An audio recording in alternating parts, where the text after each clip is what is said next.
오늘 이제 에서버두 사빌라 7교회 중에 6번째 위치한 빌라델피아 교회를 통하여 우리 주님께서 주시는 말씀을 생각해 봅니다. 빌라델피아는 어떤 도시인가?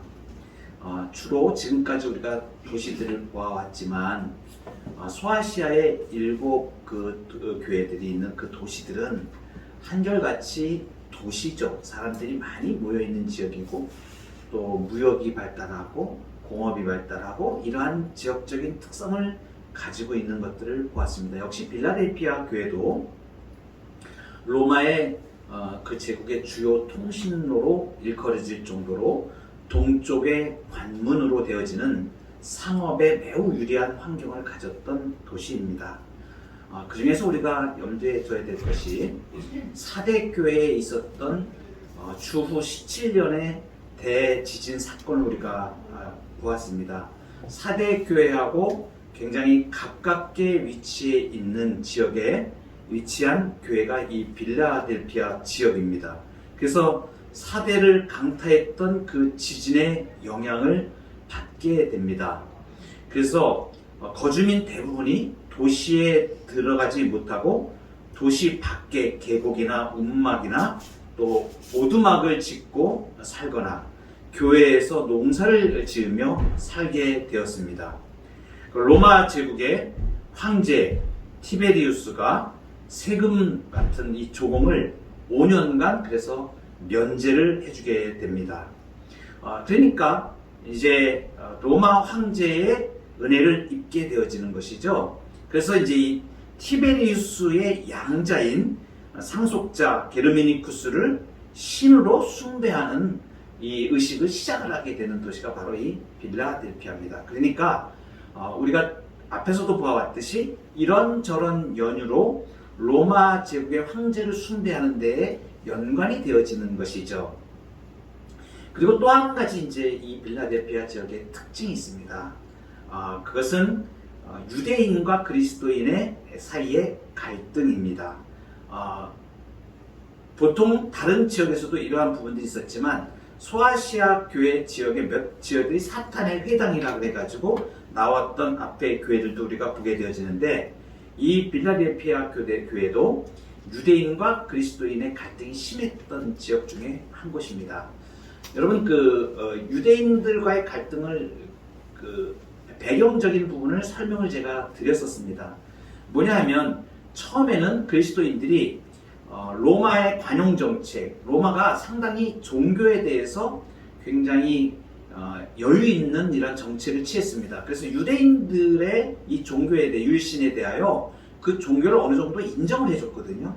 그러니까 이제 그리스도교도 그 안에 보호막에서 보호를 받다가 네로 황제 이후에 급격하게 그리스도인들이 누명을 쓰게 되어지고 그리고 유대인들이 그 그리스도인들과 자기들을 이제 분리하는 쪽으로 자꾸 이렇게 나가는 것이죠. 왜냐하면 그리스도인들이 자꾸 안 좋게 몰리니까 같이 거기에 껴치게 되면 유대인들도 로마 제국으로부터 압제를 받을 수가 있으니까 이들이 오히려 차별화를 자꾸 시키는 거예요. 그래서 그리스도인들 얘네들은 나쁜 애들이고 우리는 괜찮은 애들이야 이렇게 자꾸 이렇게 차별화시키니까 그 일로 인해서 어떤 일들이 일어납니까? 그리스도인들을 고소하는 일들이 일어나는데 그게 바로 유대인 동족들에게서 일어납니다. 초대교회의 성도들의 많은 분들이 그리스도인들이 유대인들이었거든요.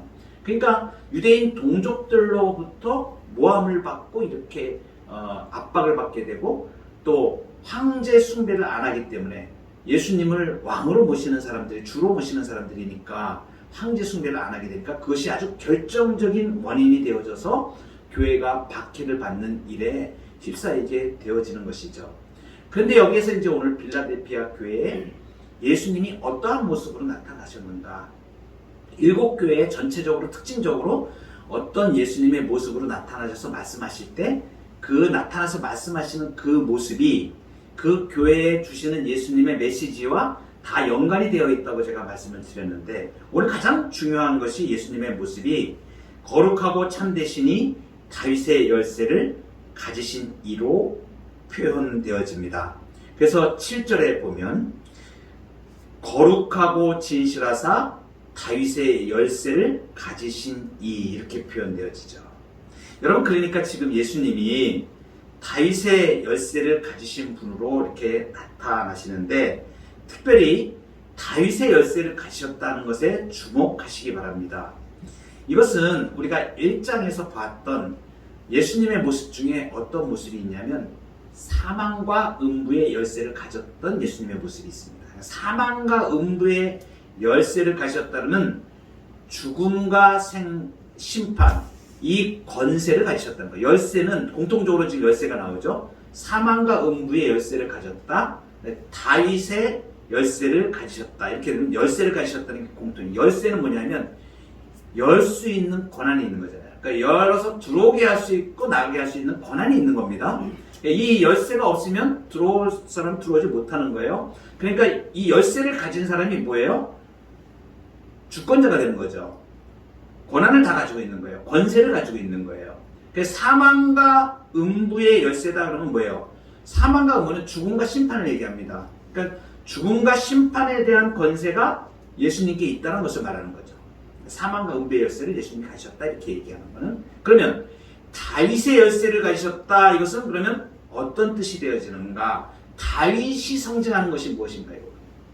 신약 성경에서 다윗이라는 호칭이 나올 때는 항상 이것을 생각하시면 돼요. 다윗 그러면 다윗 왕국. 다윗 왕국은 무엇을 예표하냐면 예수님의 왕국을 예표하는 거예요. 그러니까 다윗의 열쇠를 가지셨다는 것은 예수님의 메시아 왕국의 열쇠를 가지셨다는 것이죠.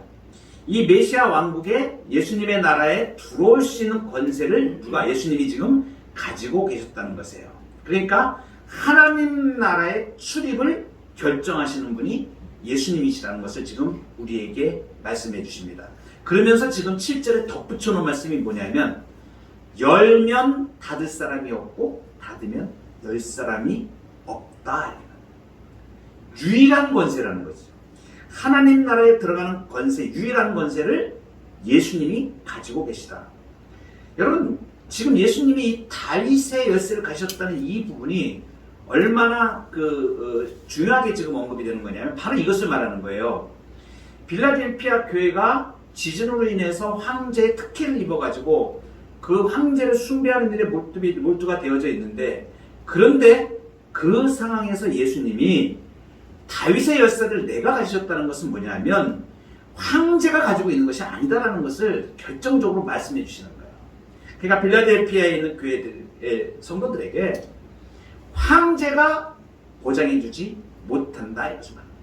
하나님 나라의 열쇠는 지금 그 황제는 가지고 있지도 않고 예수님만이 이 하나님 나라의 열쇠를 가지고 있다. 그러니까 우리의 주 되신 분이 예수님이시라는 것을 지금 예수님이 그 모습 속에서 계시하신 모습 중에서 특별히 다윗의 열쇠를 가지셨다는 부분으로 말씀해 주시는 것이죠. 여러분, 다윗의 열쇠는 우리에게 이러한 표현을 해줍니다. 이 근거 구절이 구약의 배경이 이사야서 22장 22절이 되는데, 여기 보면 내가 또 다윗의 집의 열쇠를 그의 어깨에 두리니 그가 열면 닫을 자가 없겠고 닫으면 열 자가 없으리라.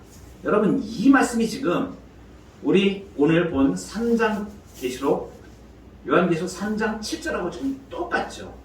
다윗의 열쇠를 가지신 여기서 그의 어깨는, 여기서 그는 예수 그리스도를 말씀하시는 거죠.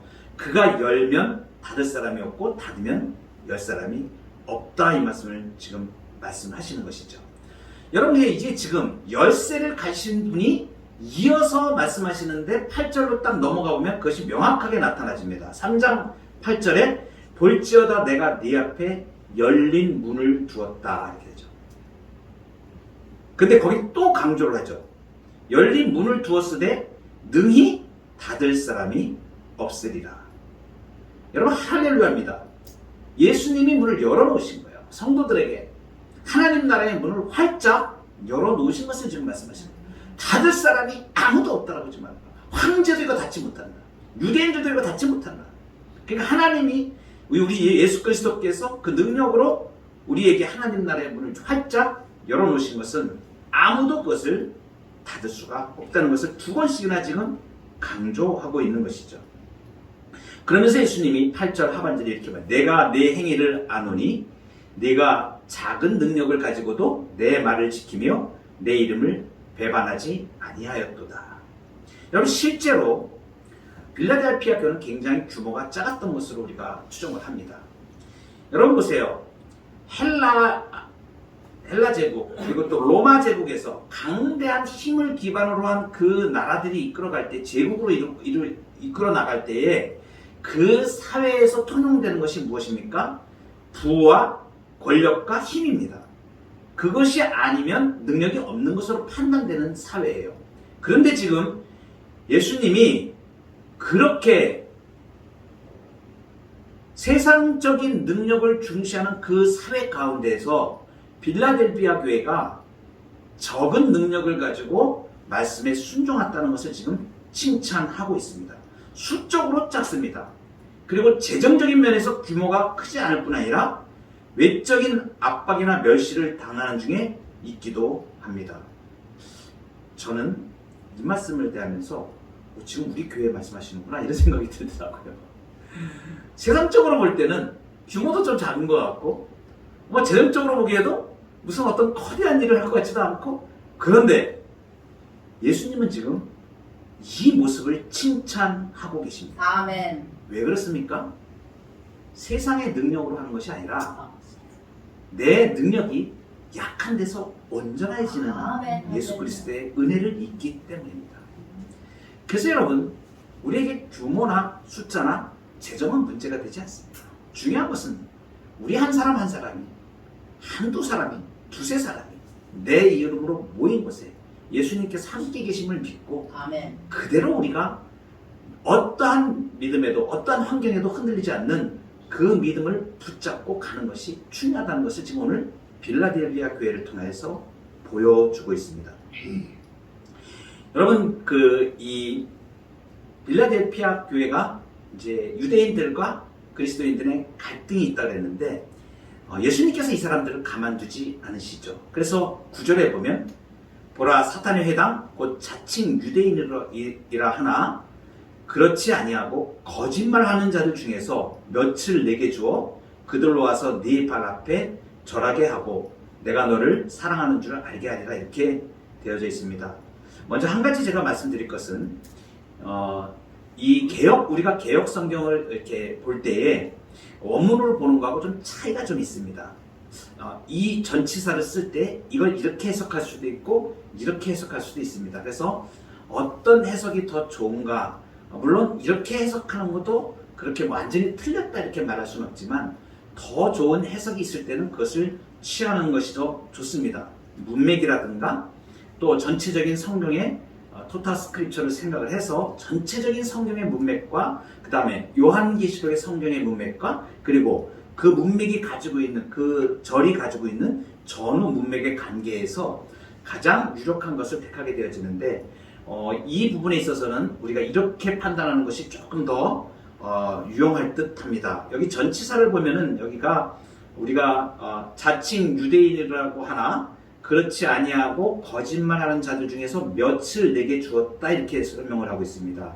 이렇게 해석한 근거는 뭐냐면 전치사를 부분적 용법으로 지금 해석을 한 거예요. 그렇게 해가지고 그 중에서 사단의 회당 중에서 몇 명을 이렇게 주었다 이렇게 표현하는데, 좀 더 좋은 그 해석이 어떤 해석이냐면 이 그 전치사를 출처의 용법으로 해석을 하게 되면 사탄의 회당 모두를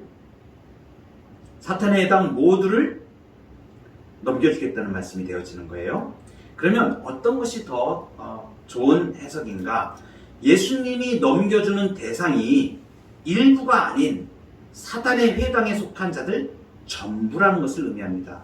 그러면 이것에 대하여 근거가 있습니다. 구약의 배경이 이런 이사야서 60장 14절을 구약 배경으로 하는데, 너를 괴롭히던 자의 자손이 몸을 굽혀 내게 나오며 너를 멸시하던 모든 자가 네 발 아래에 엎드려. 그래서 모든 자라고 표현하지 굉장히 중요한 표현입니다. 그러니까 너를 멸시하던 모든 자가 네 발 아래에 엎드리게 된다. 그러니까 이것 지금 예수님이 말씀하신 건 넘겨준다, 이것은 악의 세력에 대한 완전한 승리를 지금 말씀하시는 거예요. 그러니까 부분적으로 사탄의 회당 중에 며칠 너에게 주었다라고 해석하는 것보다 온전히 모든 사탄의 회당들을, 모든 대적들을 주님께서 다 이 교회 앞에 굴복하게 하신다는 선언의 말씀으로 받는 것이 굉장히 성경적이다 하는 부분들을 제가 말씀을 드립니다. 어찌됐든 간에 이것은 무엇을 말씀하시는 거예요? 예수님이 확실하게 교회의 적대적인 세력을 굴복시키시고 주님의 나라를 이루어 가신다. 교회를 이루어 가신다는 것을 말씀하시는 거예요. 그러니까 이 땅 가운데서 하나님은 하나님의 나라를 어디를 중심으로 이루어 가십니까? 교회를 중심으로 이루어 가십니다. 이 땅에서 하나님 나라는 하나님이 교회를 통하여 이루어 나가십니다. 교회를 통하여서 주님의 나라, 하나님의 나라를 지금 이루어 가시는 거예요. 그러니 그 교회에 대적하는 자들을 주님께서 완전하게 굴복시키실 것을 선언하시고 말씀하시는 거예요. 그러니까 그 중에서 몇 명을 주는 게 아니라 전체를 다 이제 주님의 권세 아래 무릎 꿇게 하실 것을 구약 배경 이사야 60장 말씀과 그리고 요한계시록 그것을 표현한 부분에서 우리에게 표현해 주고 있는 것입니다. 그리고 이제 뒤로 넘어가서 아주 중요한 말씀이 있는데 3장 10절 같은 경우에는 우리 개역 성경에 이렇게 네가 나의 인내의 말씀을 지켰은즉 내가 또한 너를 지켜 시험의 때를 면하게 하리니 이는 장차 온 세상에 임하여 이 땅에 거하는 자들을 시험할 때라 이렇게 해서 이 때에 대한 표현이 조금 알아보기가 조금 쉽지 않게 이렇게 번역이 되어 있습니다. 이것을 직역하여 지금 이렇게 말씀을 드리면 선명하게 이 말씀의 뜻이 보여집니다. 이것은 원문을 그대로 직역하는 것입니다. 그리고 이것은 그 요한계시록에 저명한 신학자인 분의 글을 제가 중심으로 연구를 하고 또 다른 신학자들의 주석들과 이런 걸 다 비교하여 이 부분이 상당히 해석이 굉장히 잘 됐다. 그 원문을 제가 다 검토를 해서 이 부분이 해석이 참 잘 됐다고 제가 보이기 때문에 채택한 것입니다. 그래서 이렇게 직역하면 이렇습니다. 네가 나의 인내의 말씀을 지켰기 때문에 중요한 것은 나도 역시 너를 지킬 것이다. 예수님이 지금 확실한 약속을 하는 것은 뭐냐면 주의 몸된 교회를 분명하게 지키실 것을 약속해 주시는 것이에요. 그런데 그 지키는데 거기에 수반되는 표현들이 있죠. 고통의 시간으로부터 지켜주신다. 이것이 이제 중요합니다. 여기 우리 개역개정 성경에는 어떻게 번역을 했냐면 시험의 때 이렇게 됐습니다. 그리고 그걸 면하게 해줄 것이다 이렇게 되는데 우리는 지금 이렇게 직역을 하면 나도 역시 너를 지킬 것이다 이렇게 돼 있고 고통의 시간으로 시험의 때가 아니라 고통의 시간으로부터 지킬 것이다 이렇게 돼 있죠. 그리고 고통의 시간을 설명하는 온 세상에 오게 되어지는 그러니까 이게 필연적으로 온다는 얘기예요. 이 필연적으로 온다. 고통의 시간이 필연적으로 온다 이것입니다. 근데 이 고통의 시간이 왜 오는가? 누구를 괴롭히는가? 땅에 사는 자들을 괴롭히기 위하여 이렇게 굉장히 선명하게 이 직역을 하게 되어지면 이 부분의 뜻이 선명하게 보여집니다. 자, 그러면 땅에 있는 자들을 괴롭히기 위해서 고통의 시간부터 먼저 말씀을 드릴게요. 고통의 시간은 구체적으로 어떤 시간인가? 땅에 사는 자들을 괴롭히기 위하여 온 세상에 오게 되는 필연적으로 오게 되어 있는 시간을 말합니다. 이것은 한마디로 말하면 종말의 시간을 말합니다. 우리가 종말이라고 얘기하는 것은 제가 개념을 분명하게 말씀을 드렸습니다. 종말은 어디서부터 어디까지가 종말이냐면 예수님이 초림하셔서 예수님이 재림하실 때까지. 그래서 이것을 여러 번 제가 말씀드렸습니다. 이미와 아직 사이라고 말씀드렸죠. 초림에서 재림까지. 이것을 종말, 지금 우리는 지금 어디에 살고 있는 거예요? 종말에 살고 있는 것입니다. 그래서 요한계시록에서 여기 지금 땅에 사는 자들이라고 나와 있죠. 그러니까 요한계시록 전체에서 여러 이 땅에 사는 자들이라는 요 표현은 굉장히 전문적인 표현입니다. 그러니까 이건 뭘 말하냐면 한마디로 말하면 땅에 사는 자들, 로마 제국의 황제 숭배에 대해서 충성 맹세를 하고 그렇게 돼서 그리스도와 완전히 적대적인 자들을 말합니다. 그래서 요한계시록 뒤에 가면서 계속 이 말씀이 나옵니다. 6장 10절에도 나오고 8장 13절에도 나오고 앞으로 계속 나올 거예요. 11장 10절, 13장 8절, 17장 8절. 한마디로 말하면 황제를 숭배하는 불신자들을 말하는 거예요. 적대자들을 말하는 거예요. 그리스도인들의 적대자를, 예수 그리스도의 적 그리스도를 말하는 것입니다. 이게 땅에 있는 자들이에요. 그런데 이 땅에 있는 자들을 괴롭히기 위하여 필연적으로 왔는데 그것이 뭐가 온 거예요? 종말이 온 거예요. 여러분, 심판이 이미 시작되었다고 예수님 말씀하시죠. 요한복음 3장에 보면 이미 심판이 시작되었다고 예수님이 말씀하십니다. 예수님을 믿지 않은 자들에게 이미 심판이 시작된 거예요. 이 종말의 때는 지금 심판이 시작되고 있습니다. 최종적인 심판의 완성은 예수님이 재림하실 때 오시는 거죠. 그러니까 심판은 지금 이미 시작된 거예요. 종말도 이미 시작되었습니다. 예수님의 초림으로부터 재림 사이에 우리가 놓여져 있고 종말의 시대에 지금 있는 것이에요. 그럼 이 고통의 시간, 이것을 이제 세리주의자들이 요한계시록을 해석을 할 때 본격적으로 잘못 나가기 시작하는 해석들이 이제 이런 데서 나오거든요. 이 고통의 시간을 자기들이 임의로 만들어냅니다. 그래서 환란의 때가 따로 있다라고 얘기합니다. 그렇지 않습니다. 요한계시록 전체에서 이들이 말하는 세대주의자들이 해석하는 그러한 방식에 따른 환란의 때를 전혀 따로 말하고 있지 않습니다. 지금 분명하게 여기서 이제 우리가 알고 가야 될 전문 용어인데 이 고통의 시간은 다니엘서를 배경으로 합니다. 그런데 이 시간은 종말의 시간, 그러니까 예수님의 초림부터 재림까지의 시간을 말씀하신데 이걸 분명하게 우리가 가지고 있어야 합니다. 그러면은 그 배경은 어떻게 되는가? 다니엘서 12장 1절과 12장 10절에 나옵니다.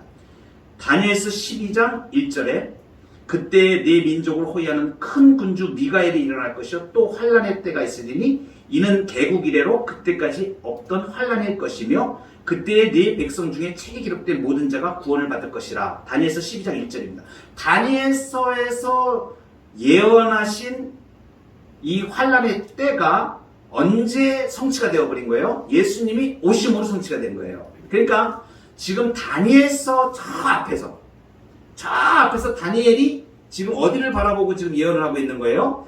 예수님이 오실 것을 바라보면서 지금 얘기하고 있는 그게 환란의 때입니다. 그러니까 지금 요한계시록에서 우리가 볼 때는 다니엘서의 환란의 때가 예언한 부분이 예수님의 초림으로 지금 온 거예요. 그래서 그게 종말인 것입니다. 종말은 초림부터 재림까지가 되어지는 거예요. 그리고 다니엘서 12장 10절에도 이렇게 말씀하십니다. 많은 사람이 연단을 받아 스스로 정결하게 하며 회개할 것이나 악한 사람은 악을 행하리니 악한 자는 아무것도 깨닫지 못하되 오직 지혜 있는 자는 깨달으리라. 그러니까 많은 사람이 연단을 받아서 스스로 정결하게 되고 희게 되어진다. 예수 믿고 구원받는 역사들이 일어난다는 것을 말하는 거예요. 그것이 예수 그리스도가 오심으로 지금 본격적으로 일어나고 있지 않습니까? 그러니까 다니엘은 지금 12장 1절, 12장 10절에서 지금 예수님이 오실 것을 지금 바라보며 예언하고 있는데 그것이 요한계시록 상황에서는 이미 예수 그리스도로 인하여 성취되었기 때문에 다니엘서에 얘기한 환란의 때가 따로 있는 것이 아니고 그것이 지금 예수 그리스도의 초림부터 재림까지 사이로 이 사이에서 이제 예수 믿고 구원받는 자들이 일어나게 되고 악한 자는 악한 대로 계속 유기된 상태로 가게 된다는 것을 지금 말하는 거예요. 그러니까 이 때가 지금 종말의 때인 것입니다. 그래서 우리가 명확하게 알아야 될 것이 이것입니다. 고통의 시간은 어떤 세대주의자들이 해석하는 대로 고통의 시간이 어떤 특정 시간이라고 얘기하는 이것은 잘못된 해석입니다. 이러한 해석은 그러면 어디에 기반을 두고 있냐면 나중에 이제 시간이 되어지면 제가 중간에 나가면서 그들이 주장하는 요한계시록을 잘못 해석한 휴거를 주장하거나 이렇게 종말에다가 끼워 맞춰가지고 해석하는 그런 휴거를 만들어내고 이러는데 이러한 본문 문맥은 휴거에 대한 어떠한 여지도 보여주지 않습니다. 그래서 휴거를 끌어들여가지고 이러한 시간을 인위적으로 이렇게 해석하는 이러한 것들은 다 잘못된 인위적인 시도일 뿐입니다. 그래서 요한계시록 전체에서 예수님의 재림 직전에 세상에 어떤 특정 기간 동안 특정의 고통의 시간이 있을 것이라고 하는 언급은 전혀 나타나지 않습니다. 그러니까 우리는 여기서 명확히 해야 될 게 이 시간에 대한 환란의 때, 고통의 때를 말씀하시는 것은 종말을 의미하는데 그 종말은 예수님의 초림에서부터 예수님의 재림 때까지를 말한다라고 꽉 붙잡고 계시면 흔들릴 이유가 없습니다. 그래서 여러분, 그러면 요한복음에 이렇게 3장 18절에 예수님도 믿지 않는 자들에게 이미 심판이 시작되었다 이렇게 지금 말씀하시고, 그럼 이 심판과 구원이 어떤 것인가? 영적인 것을 말하는 것이거든요. 그래서 요한복음 17장 15절에 이렇게 주님이 말씀하시죠. 이건 유명한 대제사장의 기도입니다. 예수님의 기도 유명한 것이죠. 요한복음 17장. 예수님이 기도한 내용 한번 잘 보세요. 내가 비옵는 것은 그들을 세상에서 데려가기를 위함이 아니요 다만 악에 빠지지 않게 보존하시기를 위함이니이다. 여기서 핵심적인 얘기가 무엇입니까? 예수님은 지금 제자들을 세상에서 데려가려는 것이 아니라는 것을 말하는 것이죠. 세상에서 데려가기 위함이 아니고 어떻게 한대요? 세상에 그대로 둔 채로 지켜주시기를 지금 말씀하시는 것이에요. 그러니까 고통의 시간을 제하여주고 그것을 없애준다는, 면제해준다는 그런 약속이 아닌 것입니다. 분명하게 이것을 아셔야 돼요. 고통의 시간이 있다는 것입니다. 그러니까 종말의 시간, 예수님의 초림부터 재림까지 이 종말의 시간이 이 고통의 시간인데, 이 고통의 시간이 있는 것입니다. 고통은 누가 당하는 거예요? 아까 말씀드렸죠? 불신자들이 당하는 것입니다.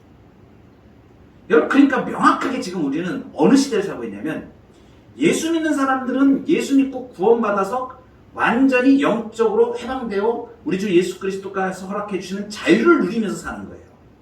그런데 믿지 않는 자들은 고통 가운데 지금 살고 있는 겁니다. 명확하게 그것을 지금 예수님이 말씀하여 주시는 것이죠. 이 고통의 시간에서 신자들을 예수님이 보호하시고 보존하시고 지켜주신다는 약속. 아까 좀 전에 지켜주신다 하셨죠. 요한계시록 우리 빌라델피아 교회에 내가 너를 지킬 것이다. 그죠? 바로 이 말씀입니다. 신자들을 우리 주님께서 완전하게 완벽하게 보호하시고 지켜가실 것을 약속해 주시는 약속의 말씀입니다. 그래서 우리가 이제 넘어가면 11절에 내가 속히 오리니 네가 가진 것을 굳게 잡아 아무도 네 멸류관을 빼앗지 못하게 하라. 여러분, 요한계시록에서 예수님이 속히 오신다라고 표현할 때 조금 조심해야 될 부분들이 있습니다. 문맥과 여러 가지 조건적인 오심이 있어요. 그러니까 예수님이 속히 오시리라 그러니까 무조건 이걸 다 재림으로 해석하면은 조금 잘못된 해석으로 이제 이렇게 나가게 돼요. 그래서 명확하게 구분을 해야 돼요. 그 문맥에서 조건적으로 오실 때가 있어요. 조건적으로 오실 때는 그것은 무슨 오심을 우리가 말하면 상시적으로 임재하시는 것을 말하는 거예요. 이렇게 주의 말씀을 열심히 잘 순종하고 따라가는 교회들을 격려하시고 지지하시기 위해서 주님께서 성령으로 우리에게 임재하시고 우리를 격려하시고 지지하시고 우리와 동행해 주시지 않습니까? 이러한 조건적 오심을 계속 말씀하고 계세요. 그리고 이제 재림적인 오심은 그것은 뭐냐면 예수님의 오심이 재림적으로 이렇게 오시는 경우는 2장 25절에 이제 이렇게 그러한 재림의 때를 특별하게 언급하는 문맥에서 분명히 우리가 알 수 있게 언급합니다. 지금 여기서 속히 오시리라 이렇게 속히 임하시는 예수님, 내가 속히 올 것이다. 이것은 위로와 보호를 위해서 상시적으로 오시는 것을 말합니다. 구분을 조금 할 필요가 있습니다. 이제 마지막으로 큰 주제를 하나 마치도록 하겠습니다. 무엇이냐면 이기는 자에게 주는 종말적 약속이죠. 나의 하나님의 성전 안에 기둥을 되도록 말씀하십니다. 기둥이 된다는 어떤 것을 말할까요? 성전은 어떤 의미를 가져요? 하나님의 임재와 통치를 누리는 영역이죠. 그러니까 하나님의 성전 안에 기둥이 되어진다. 이것은 하나님의 통치와 임재를 누리며 사는 이러한 것을 영역에 속하게 됨을 말하는 것이죠. 또 성전의 기둥의 입장에서 성전을 보게 될 때는 어떠냐면 가장 중요하죠. 가장 중요하죠. 기둥이 없으면 그 집이 쓰지를 못하지 않습니까? 그러니까 이 기둥같이 하나님의 성전의 기둥같이 하시겠다면 이렇게 성도가 존귀한 성도로 주님의 몸을 지탱하는 아주 보석 같은 존재로 성도를 대하시는 그 성도의 정체성을 기둥으로 표현한 것이에요. 그러니까 우리는 지금 하나님 이 성전에 하나님 나라의 이 성전에 기둥 같은 존재들로 부름을 받은 자라는 성도의 확실한 정체성을 우리에게 확인시켜 주시는 말씀이에요. 지금 이 말씀. 마지막으로 이제 이름에 대한 이야기가 나옵니다. 거기 보시면 12절에 이기는 자는 내 하나님 성전의 기둥이 되게 하리니 그가 결코 다시 나가지 아니하리라. 내가 하나님의 이름과 하나님의 성 곧 하늘에서 내 하나님께로부터 내려오는 새 예루살렘의 이름과 나의 새 이름을 그 위에 기록하리라. 이제 이름이 지금 몇 가지가 나오냐면 4가지가 나옵니다. 첫 번째 이름은 나의 하나님의 이름 이렇게 나옵니다. 거기 보시면 내가 하나님의 이름과 이렇게 적죠. 그 다음에 새 예루살렘의 이름이 나오죠. 그죠? 나의 하나님의 도시 이름, 하나님의 성 이렇게 돼 있죠. 하나님의 성, 곧 하늘에서 내 하나님께로부터 내려오는 이렇게 돼 있죠. 그러니까 이게 하늘에서 내려오는 하나님의 도시의 이름을 연구를 하고 새 예루살렘을 언급합니다. 이게 이제 2가지가 같은 것을 말하는 거예요. 그리고 또 표현을 하면 나의 새 이름 이렇게 얘기하죠. 나의 새 이름. 그 이름을 그 이 위에 새기겠다 이렇게 얘기하죠. 맨 끝에 보면. 그러니까 이게 이제 문맥이 어떻게 되냐면 이름이 4개가 언급이 되어지고 이 이름을 그 백성 위에 새긴다는 얘기예요. 이게 이름을 새긴다라는 것을 예전에 제가 한번 말씀을 드렸는데 자기의 소유로 삼기 위해서 소 같은 거 있죠.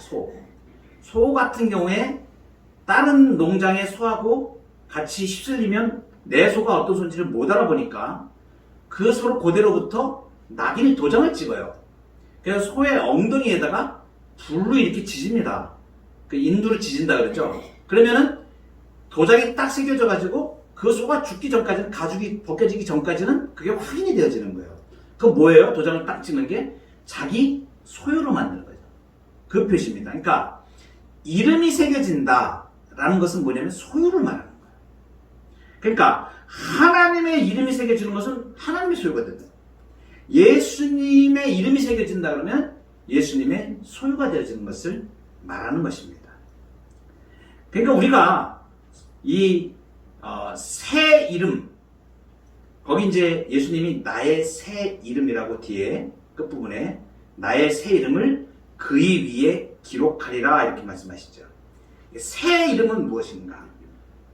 새 이름은 이름은 그러면 그냥 예수님의 이름을 새긴다 그러면 될 텐데 굳이 새 이름이라고 예수님이 이렇게 표현합니다.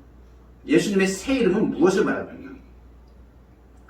이것은 뭐냐면 예수님으로 인해서 새로운 시대가 왔다는 것을 말하고 거기에 소속된 백성인 것을 말하는 거예요. 그러니까 예수님이 새 시대를 만드셨죠. 구원의 시대를 만드셨죠. 예수님이 성취하시고 완성하신, 가져오신 새 시대. 구약에서는 그 시대가 약속이 되어져 있었죠. 새 노래로 노래한다 이렇게 표현이 성경에 나올 때 있잖아요. 새 노래로 표현한다. 이것도 같은 표현입니다. 모세의 노래가 예전에 있었어요. 그러니까 구약에 예언되어지고 옛 언약에서 언급되어지는 것들을 옛것으로 얘기하는 거예요. 그러면 그 옛것이 예언하고 바라보았던 것이 성취된 것을 이제 새로운 것으로 말합니다. 그래서 언약도 옛 언약, 새 언약 이렇게 말하지 않습니까? 그러니까 구약에 모세의 노래에 대응되는 그것이 완성되어지는 새로운 노래, 이제 새 노래를 부른다고 할 때는 이제 새 시대에 있는 그 축복을 노래한다는 것이죠. 마찬가지로 지금 새 이름이다 그러면 예수님으로 성취된 새 시대에 이제 걸맞는 그러한 이름을 말씀하시는 것이죠. 그리고 이제 마지막으로 새 예루살렘의 이름. 여기도 새 예루살렘이 나오죠.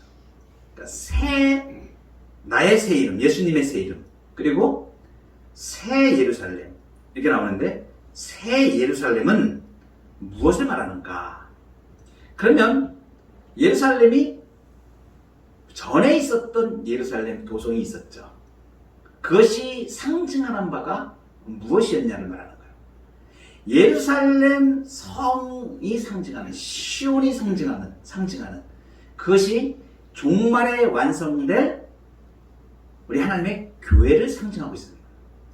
그러니까 이 새 예루살렘은 무엇을 말하냐면 이제 어린 양의 신부가 될 교회를 상징합니다. 교회를 말하는 거예요. 새 예루살렘, 이제 우리가 지금 새 예루살렘입니다. 여러분, 우리가 지금 새 예루살렘이에요. 우리가 이것을 명확하게 붙잡으시기 바랍니다.